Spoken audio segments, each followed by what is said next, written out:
Welcome to my dungeon. I'm going to the FeenCon convention in Bad Godesberg this weekend, and I'm going to run 2 adventures. Running an adventure within a strict time frame, like on a convention, is a special challenge for a DM, because it's impossible to predict how long a group might take to overcome a certain challenge. One group may breeze through a puzzle where another might be guessing for 20 minutes.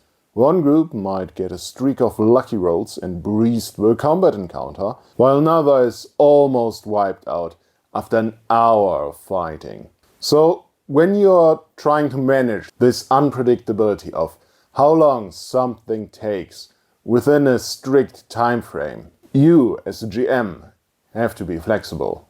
You have to be able to adjust the challenge and the length of an adventure on the fly. And to help me with this, I came up with an approach that I call the optional 4th act. If this interests you, please leave a like down below and consider subscribing to my channel. Thank you. Now let's get started. To use the optional 4th act, you begin by preparing your adventure shorter than you would expect you can fit it into your time frame. About a third shorter is a good place to start.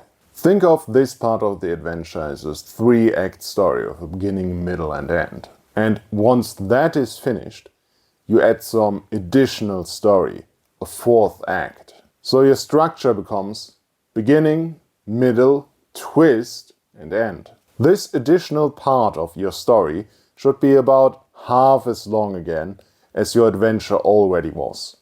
For example, if you've prepared a 5-room dungeon for the core adventure, then you prepare 2 additional rooms for your 4th act. This way, when running the adventure, you can glance at the watch when the group has reached the end of your story, and if you're running short of time, end it right there. But if you still have plenty of time left, you introduce an unexpected twist, a turn of events that will lead into the optional part of the adventure. Let me give you a few examples of how you could implement this.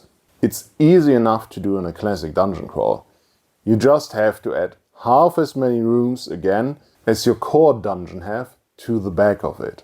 Going back to the 5-room dungeon as an example, you could hide your additional 2 rooms behind a secret door in the last room. And that door will only be there if you still have time to run these 2 additional rooms. In doing this, the twist becomes naturally. What the group thought is the final challenge, the end boss, the Goblin King on his throne, turns out to be just another stepping stone.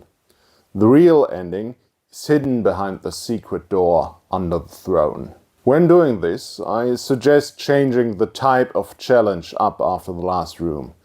If you ended your story with a combat challenge and a boss fight, the next room should be a trap, a puzzle or social challenge, for example. And if you want to end the game on the same type of challenge as the core adventure, then change that up as well to keep things fresh. If you end it with a big beefy Goblin King boss fight, for example, the real final boss could be a Goblin Shaman that had been controlling the king all along from behind the throne, and the combat changes from swarming the big boss to getting past the traps and meat shields of the shaman to take out the spellcaster on the back. If you're running a more story-driven adventure, think about an optional twist at the end. Once had a group sent out to find a sacred scepter for a king. The 3-act of the story was get to the lost temple, search the temple, fight the guardian of the temple, and then they would get their reward when they brought back the scepter to the king. If I had had more time with the game, I would have added another twist. The king uses the scepter to wake a demon that had been sealed by the scepter and reveals that he had indeed been the bad guy all along, ending with the fight in the throne room. If you are running more of an investigative adventure, you can put another twist at the end. When the subject is apprehended, turns out they were just the pawn of someone else who was pulling their strings all along. Or maybe, when they move in to arrest the subject or stop the evil cult, they found that the house is deserted. that the suspect has fled, and now they have to chase it down before they can confront it at another location. Since you don't have as much time for this than for your main investigation, I'd suggest that the subject can point the investigators in the direction of their boss, or they drop a clue.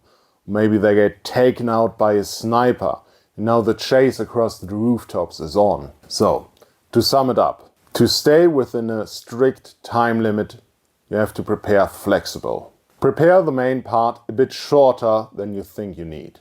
Then prepare something extra that is about half as long again. Lead over to that extra part with an optional plot twist, like a hidden door or a secret antagonist. And in that extra part, change up the type of challenge you are presenting to your group to keep things fresh and interesting. And that's all I have for today. Now it's time to prepare my own 3 to 4 act adventures for this weekend. I wish these safe travels, dreamers, until we shall meet again.